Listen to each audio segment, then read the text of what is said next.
Hey Reddit, this is a long and difficult story about how my dad's obsession with funeral attire led to uncovering dark family secrets. I need to get this off my chest. I'm James, 32M, and this all started when my granddad passed away last month. Dad, 58M, called me about the funeral arrangements and what I planned to wear.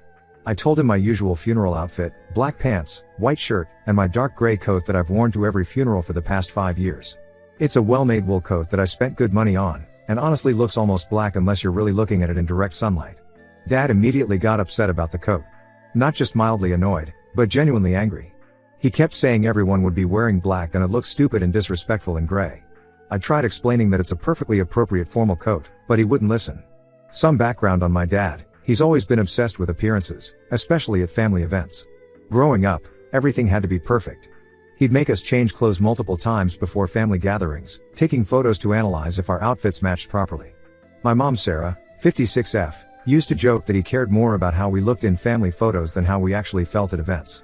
But there was always something especially weird about how he acted around funerals. He'd get extremely stressed about what everyone wore, creating detailed lists of acceptable colors and styles. Mom said this behavior started after his own father's funeral 30 years ago, but she never explained why.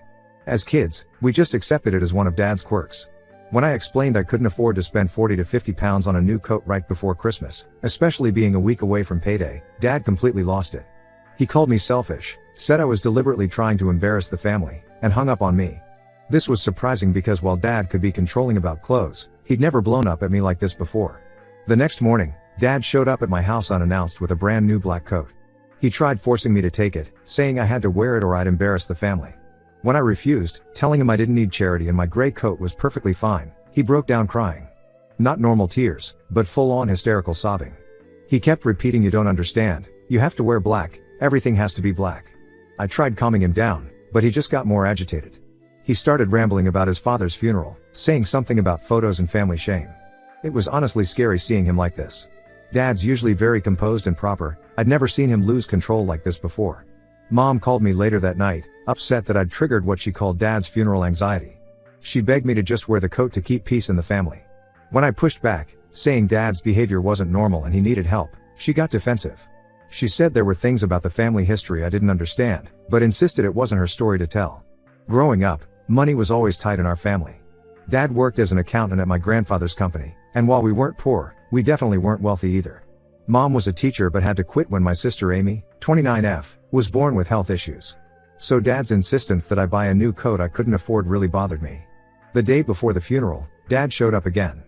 This time he brought Uncle Pete, 60M, his older brother, probably hoping he could convince me. Uncle Pete tried reasoning with me about the coat while Dad paced in the background like a caged animal. When I still refused, saying I wouldn't spend money I didn't have on a coat I didn't need, Uncle Pete pulled me aside and told me something that changed everything.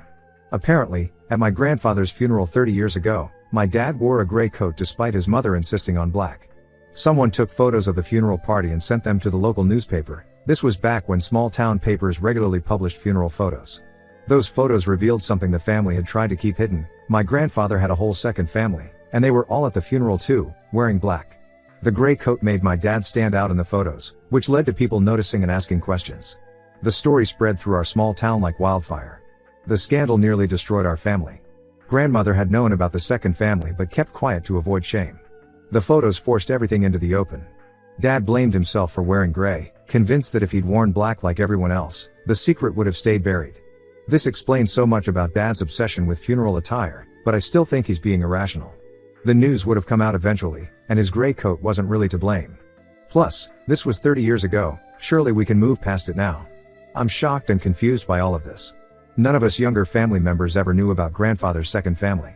Dad's obsession suddenly makes more sense, but I still think he's letting past trauma control him. The funeral is tomorrow and I don't know what to do. My gray coat isn't going to reveal any secret families this time. Mom's still begging me to wear black, saying Dad's fragile right now with grandfather's death bringing up old memories. Amy thinks I should stand my ground. Uncle Pete just looks worried and keeps saying he should have told me this story years ago. I need outside perspective here. Am I wrong for refusing to buy a new coat just to manage Dad's irrational fears? Should I give in to keep peace in the family? The gray coat is perfectly appropriate for a funeral, and I really can't afford a new one right now. Update 1: The funeral happened and I wore my gray coat despite all the drama. Dad barely spoke to me throughout the service, just kept giving me these wounded looks like I'd personally betrayed him. Mom stuck close to him the whole time, running interference whenever other family members tried to approach us. What I didn't expect was the reaction from our elderly relatives. Several of them kept giving me strange looks and whispering to each other during the service. I noticed Great Aunt Helen, 82F, and her sister Margaret, 79F, particularly seemed agitated, constantly glancing at my coat and then quickly looking away when they caught my eye. After the service, during the reception at the family home, Great Aunt Helen approached me. She was clearly shaken, her hands trembling as she pulled me aside into grandfather's old study. She asked if I wore the gray coat as a message. When I looked confused, she seemed even more distressed. That's when she dropped a bombshell. Apparently, grandfather had written a second will just months before his death. The family solicitor had contacted them last week about it, but Dad had somehow convinced everyone to keep it quiet until after the funeral. The second will supposedly contain significant changes to the inheritance structure. Here's where it gets weird. According to Aunt Helen, after the scandal with the secret family 30 years ago, wearing gray to family funerals became a sort of silent protest symbol in our family. Some relatives who'd sided with grandfather's second family had deliberately worn gray to subsequent funerals as a way of showing their position in the family rift. By coincidentally wearing gray, I'd unknowingly signaled to the older generation that I knew about the second will and was making some kind of statement. Several relatives now think I'm involved in some sort of conspiracy. They believe I somehow knew about the will changes and wore gray as a deliberate act of defiance against Dad.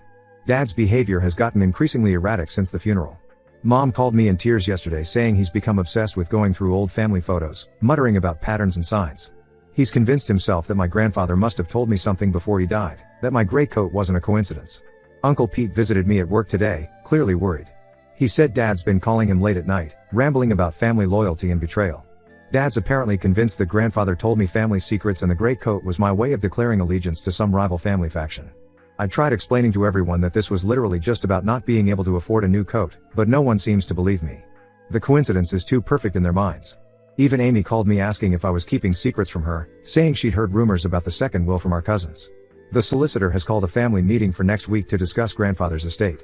Dad tried to get it postponed, claiming he needed more time to prepare documents, but the solicitor insisted. Uncle Pete thinks Dad knows something about the will that he's trying to hide. Mom's barely holding it together. She called me again this morning, this time revealing that Dad hasn't been sleeping, staying up all night going through grandfather's old business papers. She's worried he might be having some sort of breakdown. The whole situation has gotten completely out of hand. What started as a simple disagreement about a coat has somehow snowballed into this massive family crisis. Old rivalries and resentments from the original scandal 30 years ago are resurging. Everyone's taking sides and making assumptions. Several cousins who'd previously been distant have suddenly started reaching out, trying to subtly probe if I know anything about the will. Even people I haven't spoken to in years are suddenly interested in having lunch and catching up. I'm stuck in the middle of all this with no idea what's really going on. I honestly didn't know anything about a second will or gray coats being some sort of family protest symbol. But now I'm somehow at the center of what feels like an emerging family civil war. The family meeting is in 5 days. Mom's begging me to stay away, saying Dad needs time to calm down. Uncle Pete thinks I need to be there to clear things up. Amy wants to come with me for support. And through all of this, I still have no idea what's actually in this mysterious second will that's causing so much chaos. I'll update again after the family meeting. Given how things have gone so far, I'm honestly dreading what might come out next. At this point, I wouldn't be surprised if we discovered grandfather had a third family hidden away somewhere. And yes, I'm planning to wear the gray coat to the meeting. If everyone already thinks I'm making a statement, I might as well commit to it. Update 2: the family meeting at the solicitor's office was even worse than I expected. All the main family members were there, me, Amy, Mom, Dad, Uncle Pete, and several aunts and uncles. The tension in the room was unbearable as we waited for the solicitor to begin. The second will revealed something huge. Grandfather had set up substantial trust funds for me and Amy, completely separate from the main estate. We're talking about significant money here, enough that neither of us would ever need to worry about buying new coats again. The trusts had been established 5 years ago, with strict conditions that they couldn't be accessed by anyone else in the family. But it was grandfather's letter, attached to the will, that really blew everything up. He wrote that he discovered concerning irregularities in the company's finances during an audit. He didn't directly accuse anyone, but he mentioned being worried about history repeating itself, referencing his own past mistakes with his second family. Dad exploded when the solicitor finished reading. He started shouting that I must have known about this all along, that the gray coat was proof I'd been conspiring with grandfather behind his back. His face was bright red, veins bulging in his neck as he ranted about family loyalty. Then, in his rage, he let something slip that stunned everyone. He'd been embezzling money from grandfather's company for years. The words just tumbled out as he was yelling about betrayal. The whole room went silent. Uncle Pete was the first to react. He stood up and confronted Dad, demanding to know how much had been taken. That's when the whole ugly truth came out. Dad had a gambling addiction. He'd been stealing from the company to cover his debts, hoping to access grandfather's estate before anyone discovered the missing money. Mom broke down crying and admitted she'd known about the gambling for years. She'd been helping cover it up, writing checks from their personal accounts to temporarily fill holes in the company books when audits came up. That's why money was always tight growing up. Dad's gambling had drained their savings. The black coat only rule at funerals wasn't just about the old scandal with the second family. Mom had been enforcing it too, desperate to avoid anything that might draw attention to our family. She was terrified someone would start asking questions about their finances. The solicitor immediately called a break and stepped out to make some calls.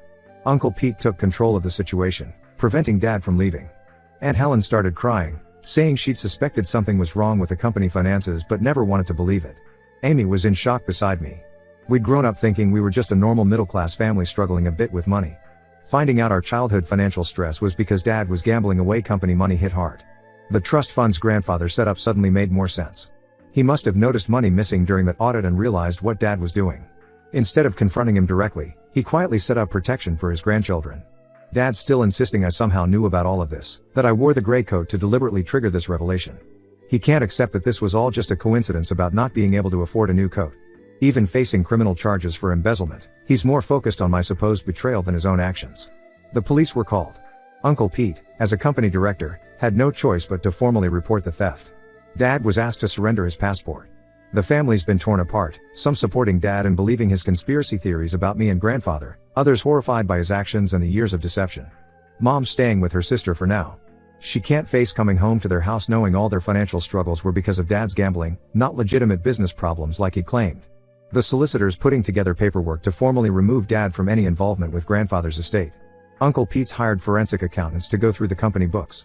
They think Dad's theft could go back over a decade. Everything's changed. A simple disagreement about a coat somehow unraveled decades of family secrets and lies. I still can't quite believe how it all came out. Update 3: Everything completely fell apart after Dad's confession at the solicitor's office. The forensic audit revealed he'd stolen nearly £800,000 from the company over 12 years. He's now facing multiple criminal charges for embezzlement and fraud. His court date is set for next month, and his lawyer is pushing for a plea deal. Mom finally filed for divorce after admitting the full extent of Dad's gambling had been worse than anyone knew. The family house had been remortgaged 3 times to cover his debts. She'd been quietly selling her jewelry and working extra tutoring jobs for years to keep up with bills, all while helping him hide the theft from the company. She moved in with her sister and is slowly rebuilding her life. The trust fund grandfather set up for me and Amy turned out to be worth £1.2 million each. We've used some of the money to help Mom get back on her feet, buying her a small flat and setting up an account for her daily expenses. She keeps apologizing for not telling us the truth sooner, but I understand she was trapped in a horrible situation. Dad still calls sometimes, usually late at night when he's been drinking. His messages swing between begging for forgiveness and accusing me of orchestrating his downfall. He's convinced grandfather told me about the theft before he died, and that the gray coat was some sort of signal to the family. I've blocked his number, but he keeps calling from different phones. The company survived, barely. Uncle Pete had to lay off several employees and take out loans to cover the holes Dad left in the finances. 3 of our cousins who worked there lost their jobs. Family gatherings are now split, with people choosing sides between those who support Dad and those who've cut him off completely. Aunt Helen passed away last month. At her funeral, I noticed several relatives deliberately wearing gray coats. The old symbol of protest has taken on new meaning, now it represents standing against Dad's betrayal of the family trust. Uncle Pete reached out recently, saying Dad's finally seeking help for his gambling addiction. Apparently, he's joined a support group and wants to meet with me to explain everything. He sent a long letter talking about how the pressure of following in grandfather's footsteps at the company drove him to gambling, how he always felt inadequate after the scandal with the second family. I'm not ready to see him. Some betrayals run too deep to fix. Finding out my childhood memories of financial struggle were because of his gambling and theft, not legitimate hardship, has changed how I view everything about my upbringing. Amy's handling it differently. She's agreed to meet Dad, saying she needs closure. Mom's supportive of her choice but understands why I can't do the same yet. I still wear my gray coat to formal occasions. It's become a reminder that sometimes standing your ground, even over something seemingly small, can bring hidden truths to light. The family's permanently split over everything that happened, but at least we're done with secrets and lies. And yes, I did finally buy a black coat. It's hanging in my closet with the tag still on. I'll probably never wear it. Some symbols become too powerful to give up. The whole experience has taught me that family secrets never stay buried forever. Sometimes it takes something as simple as a gray coat to unravel decades of deception.